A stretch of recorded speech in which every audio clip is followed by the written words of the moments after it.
Hello, thank you for joining us. We begin our report with the 12-day sprint to Election Day. On Thursday, former President Donald Trump is setting his sights on the battleground states of Arizona and Nevada, both states he lost in 2020. On stage in Arizona, Trump keyed in on the issue of immigration as his campaign hopes to make inroads in the crucial state. Kamala's migrant invasion, given to us through gross incompetence, disqualifies her from even thinking about being president. Immigration has consistently been a top concern for voters. Vice President Kamala Harris has said she would sign a bipartisan bill that includes funding for a border wall. It failed to pass Congress after former President Trump urged Republicans to vote against it. Earlier, CBS News political reporter Aaron Navarro asked Harris about that bill. Will construction of a southern border wall continue in your administration? I will tell you that my highest priority is to put the resources into ensuring that our border is secure, which is why I've been very clear. I'm going to bring back up, as president, that bipartisan border security bill and make sure that it is brought to my desk so I can sign it into law. I intend to fix the problem in a way that is just about practical solutions that are within our arm's reach if we have the commitment to do it. Harris is also looking to energize her base with a star-studded rally in Georgia on Thursday and another in Texas on Friday. In Georgia, former President Barack Obama, Bruce Springsteen, and others will join her on stage. Here's the boss. Then on Friday in Houston, Texas, we've learned superstar Beyonce will come out in support of the vice president. CBS News political correspondent Killion Huey-Burns, who's covering former President Trump in Arizona, and CBS News congressional correspondent Nikole Killion covering Vice President Harris in Georgia. Good evening to both of you. Killion, the former president lost Nevada in the last two elections. Arizona actually went to him in 2016, but then Biden in 2020, both very close. What has the Trump campaign been trying to do to flip these Western battlegrounds? Well, Lindsay, those two states represent Trump's best chances to expand the electoral map. You mentioned Arizona. He lost by just about 10,000 votes last time around. And here in Arizona, where I've been covering his campaign many times over the past several months, he has been leaning into the issue of immigration in this border state. Just tonight, just behind me, he said that Kamala Harris's handling of the border is a disqualifier for the presidency. This is an escalation of rhetoric. And I should note, in our CBS News polling, that is fueling his support here.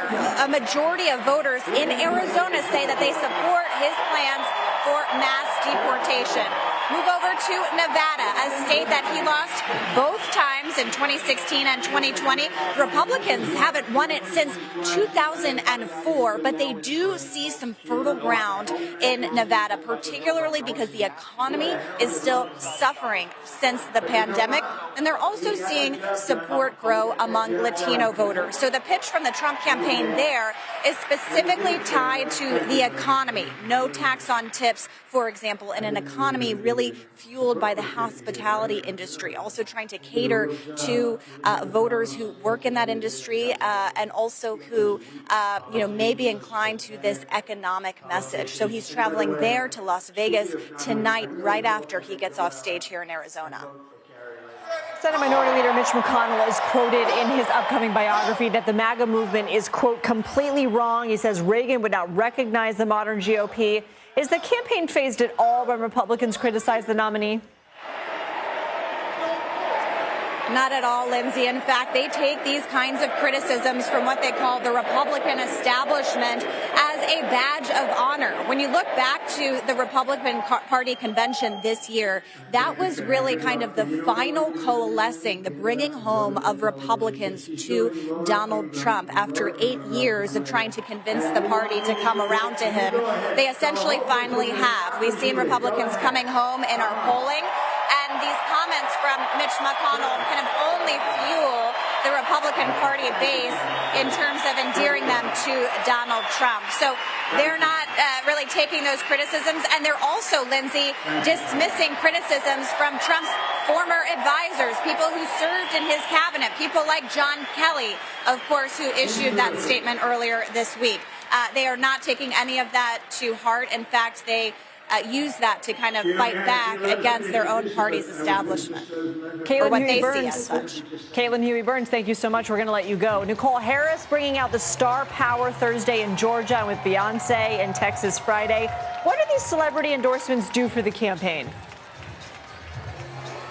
Well, it's really about giving the campaign and voters a shot in the arm, if you will, to really energize the base, but also see if they can move the needle with any of those undecided voters who may be out there. Just a short time ago, we heard from Spike Lee. We also heard from Samuel Jackson. Right now on stage is Congressman Hank Johnson, but consistently their message is very simple: vote, vote, vote. And that really is the point of tonight's rally. On Tuesday, Harris will make her closing argument speech in the same location where Trump spoke on January 6th. What does the location alone tell us about the focus of her message?